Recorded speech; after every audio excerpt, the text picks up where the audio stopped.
Friends, आज हम बात कर रहे हैं फ्यूचर ग्रुप डील की और साथ में हम बात करेंगे रिलायंस इंडस्ट्रीज़ की। दो तीन नई अपडेट है, उनको डिस्कस करेंगे इस वीडियो के माध्यम से और जानने की कोशिश करेंगे कि अब मामला कहां तक पहुंच गया है।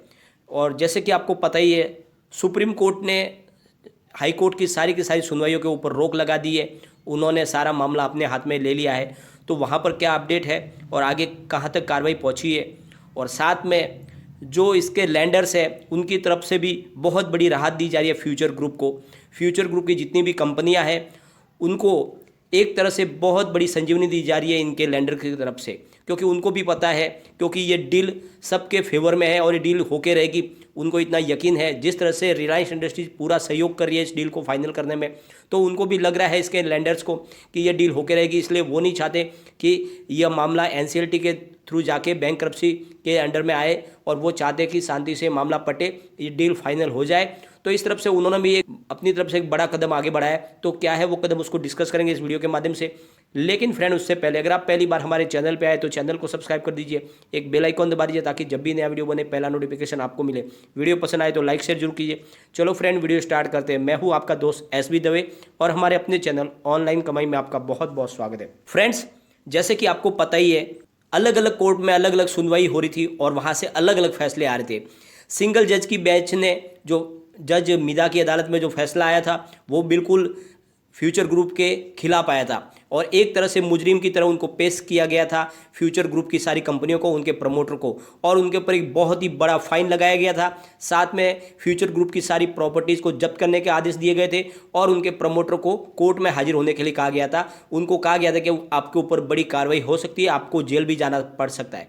तो इस तरह से एक बहुत ही हार्ड डिसीजन लिया गया था सिंगल जज के बेंच के द्वारा, और उन्होंने ये सारा जो बेस रखा था वो सिंगापुर इंटरनेशनल ऑर्बिटेशन सेंटर से जो स्टे लगा था, और उस स्टे की जो अवहेलना की गई थी फ्यूचर ग्रुप की तरफ से, स्टे के बावजूद भी उन्होंने लगातार परमिशन ले रहे थे और इसीलिए एक पनिशमेंट के तौर पे उन्होंने ये फैसला सुनाया था। लेकिन फिर अगली बार जब वापस किशोर बियाणी ग्रुप अदालत के अंदर गया तो डबल जज की बेंच ने उस फैसले को पूरा पलट दिया और उन्होंने पूरी तरह से बरी कर दिया फ्यूचर ग्रुप को।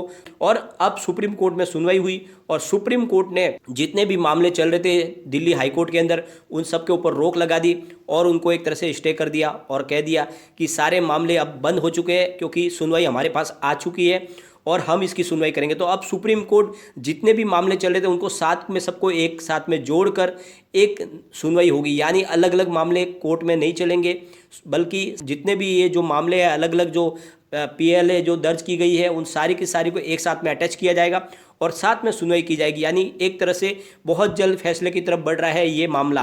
तो जिस तरह से सुप्रीम कोर्ट ने इसमें तत्परता दिखाई है, उससे लग रहा है कि बहुत जल्द ये मामला सुलझने वाला है। और दूसरी तरफ जो इसके लैंडर्स है, जिन्होंने कर्ज दे के रखा है, जिन बैंकों ने कर्ज दिया हुआ फ्यूचर ग्रुप को, उन्होंने भी एक अपनी तरफ से बड़ा डिसीजन लिया, बोल्ड डिसीजन लिया है।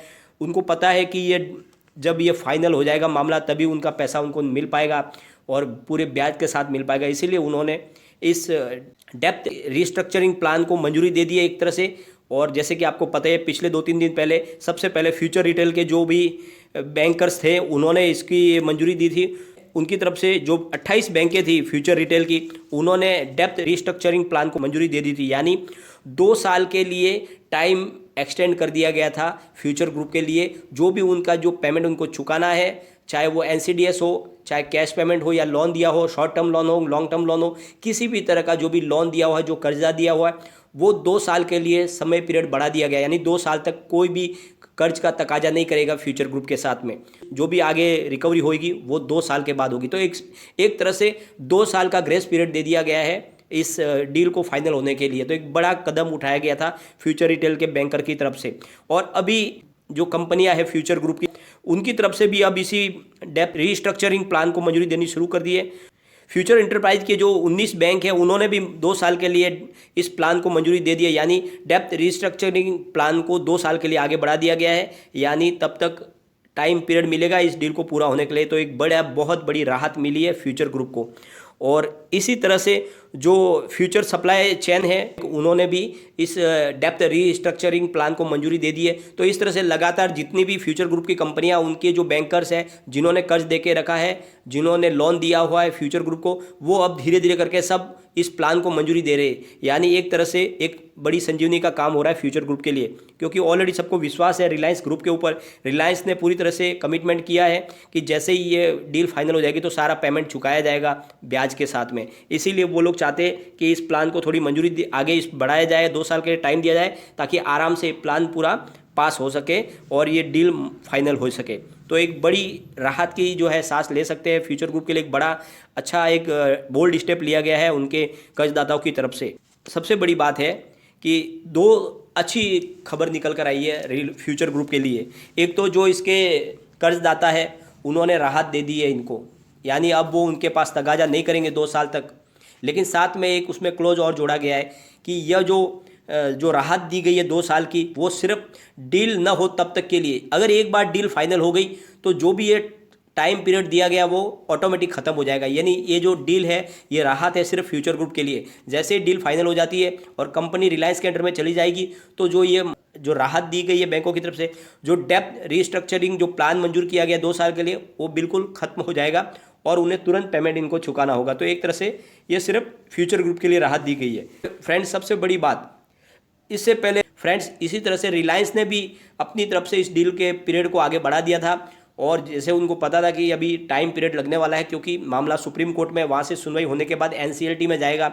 एनसीएलटी वहाँ से जो सुनवाई देगी उसके बाद में इसके जो बोर्ड मेंबर्स की और साथ में शेयर होल्डर की और मीटिंग बुलाई जाएगी, इनके लैंडर्स की मीटिंग बुलाई जाएगी। वहाँ से अप्रूवल होने के बाद ही ये डील फाइनल हो पाएगी। तो उनको मालूम है कि इसमें समय लगेगा, इसलिए उन्होंने भी इस डील को एक्सटेंड कर दिया है, थोड़ा समय बढ़ा दिया है। तो हर तरह से एक राहत मिल रही है फ्यूचर ग्रुप के लिए।